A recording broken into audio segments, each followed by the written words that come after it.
बहुत समय पहले की बात है। सूरत नाम के एक राजा थे जो प्रजा का अपने पुत्रों की तरह पालन करते थे। एक समय सूरत राजा की दुश्मनी कोला बिंदवसी नाम के क्षत्रियों से हो गई। युद्ध में सेना की संख्या अधिक होने के बावजूद भी राजा सूरत कोला बिंदवसी से हार गए और केवल अपने ही नगर के राजा बनकर रहने लगे, जो अति सुरक्षित था। वहाँ भी उनके दुष्ट मंत्रियों ने शत्रु से हाथ मिला लिया और उनसे नगर का राजकाज हथिया लिया। इससे राजा सूरत अति दुखी हो गए और वे अपने पत्नी पुत्रों को नगर में ही छोड़कर एक घोड़े पर बैठकर शिकार खेलने के बहाने घने जंगल में चले गए। उस जंगल में जाकर वे मेधा ऋषि से मिले।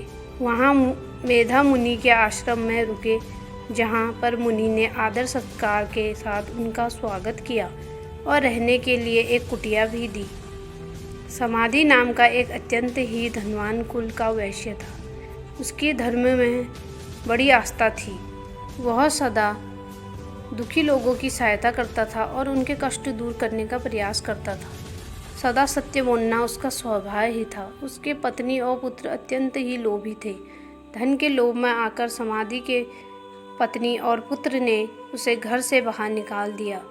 इसी कारणवश समाधि नाम का वैश्य अपना घर और गांव त्याग कर घने जंगल में आ गया था और वह भी मेधा ऋषि के उसी आश्रम पर रहने लगा, जहाँ पर सूरत नाम के राजा भी अपने राज्य को त्याग कर निवास कर रहे थे। ऋषिवर के आश्रम पर रहते हुए समाधि नाम के वैश्य सदा इस चिंता में लगे रहते थे कि उनकी पत्नी और पुत्र किस हालत में होंगे, उन्हें किसी तरह की समस्या तो नहीं होगी, वे लोग कष्ट तो नहीं भोग रहे होंगे। मेघा ऋषि के आश्रम पर रहते हुए राजा सूरत एक दिन पेड़ के नीचे बैठे थे। वे बहुत ही चिंतित थे। उनके मन में सदा यही चिंता लगी थी कि मेरा राज्य कैसा होगा। पता नहीं, बहुत मेहनत से कमाया हुआ मेरा धन अब वहाँ के राजा कैसे खर्च कर रहे होंगे। हो सकता है वह लोग बेकार के कामों में मेरा धन बर्बाद कर रहे होंगे। जो धन मैं दान धर्म में लगाता था, शायद अब वो लोग शराब पीने में और जुआ खेलने में लगाते होंगे, क्योंकि उन धूर्त मलेच्छों की धर्म में कोई आस्था नहीं होगी। वह लोग जो कभी मेरे पीछे पीछे चला करते थे, शायद आज उन राजाओं और मंत्रियों के पीछे चलते होंगे। तभी वहाँ समाधि नाम का वो वैश्य आ गया और राजा ने उससे उसका परिचय और इस आश्रम पर आने का कारण पूछा। उस वैश्य ने कहा, राजन, मेरा नाम समाधि है। मुझे मेरे पत्नी और पुत्र ने धन के लालच में आकर घर से बाहर निकाल दिया है। फिर भी मेरा मन उन्हीं की चिंता में लगा है। मैं यही सोचता रहता हूँ कि वे लोग खुश होंगे या नहीं। अपने पत्नी और पुत्र के प्रति मेरा मन कठोर नहीं हो पाता है। मैं यह बात अच्छी तरह से जानता हूँ कि उनके गुणों में दोष है, फिर भी मैं उन्हीं के चिंता में लगा हूँ। किसी कारणवश मेरे मन को थोड़ा सा भी चैन नहीं है और मैं बहुत ही विचलित हूँ। दुराचारी और धूर्त लोग भी अपने परिजनों का त्याग नहीं कर पाते। मैं अपने परिवार के मोह बंधन में पड़कर बहुत दुखी हूँ। समाधि नाम के वैश्य की अपने परिवार के प्रति ऐसी चिंता देखकर राजा सूरत कहते हैं, जिन लोगों ने धन के लालच में आकर तुम्हें घर से निकाला है, उन्हीं के प्रति तुम्हारे मन में इतना स्नेह है। यह बड़े आश्चर्य की बात है। मेरी भी यही परिस्थिति है। जो राज्य अब मेरा है ही नहीं, मैं उसी के विचार में लगा हूँ। मैं सदा यही विचार में डूबा रहता हूँ कि मेरा अति परिश्रम से कमाया हुआ धन वो नए राजा किस प्रकार खर्च कर रहे होंगे, और जो लोग मेरे पीछे पीछे घूमा करते थे, आज उन राजाओं के पीछे पीछे घूम रहे होंगे।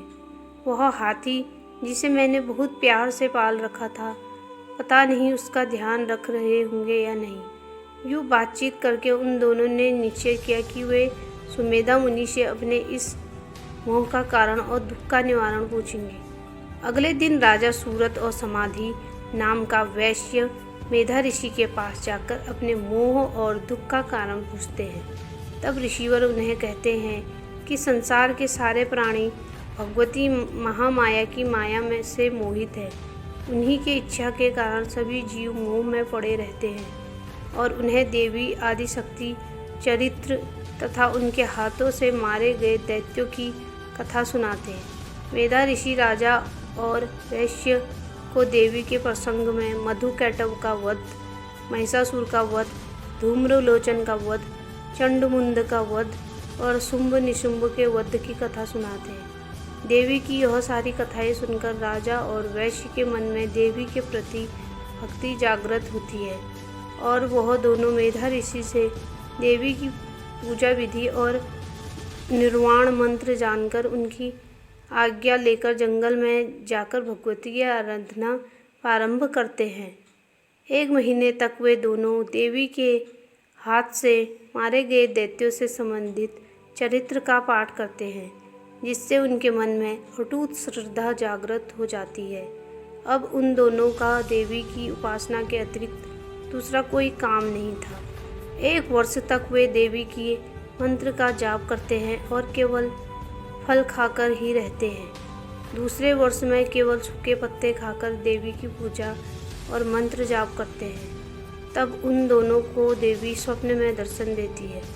अब वे देवी के साक्षात दर्शन पाने की इच्छा से तीसरे वर्ष में केवल हवा से ही जीवित रहकर देवी की उपासना करते हैं। इस तरह 3 वर्ष तक राजा और वैश्य दोनों ही भगवती महामाया की श्रद्धापूर्वक उपासना करते हैं, जिससे प्रसन्न होकर देवी उन दोनों के सामने प्रकट होती है और राजा के इच्छा अनुसार उन्हें अपना राज्य वापस मिलने का वर देती है और कहती है कि राजन 10,000 वर्ष तक राज्य करके तुम्हारा शरीर शांत हो जाएगा।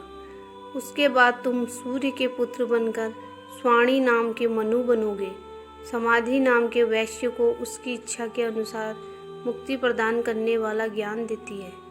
देवी राजा और वैश्य को यूं वरदान देकर वही अंतर्ध्यान हो गई। जब राजा देवी ने वर पाकर मुनि से आज्ञा लेकर अपने नगर जा ही रहे थे कि उनके वे मंत्री जो पहले शत्रु से हाथ मिला चुके थे आकर राजा के पैरों में गिर जाते हैं। वे कहते हैं, हे महाराज, आपके वे शत्रु युद्ध में मारे गए, उनका विनाश हो गया, आप हमें क्षमा कर दीजिए। इस प्रकार राजा को देवी की कृपा से अपना राज्य मिल जाता है और मंत्रियों से उसका पहले जैसा ही संबंध हो जाता है। वैश्य भी अपना घर परिवार त्याग कर तीर्थ की यात्रा करता हुआ जीवन व्यतीत करता है।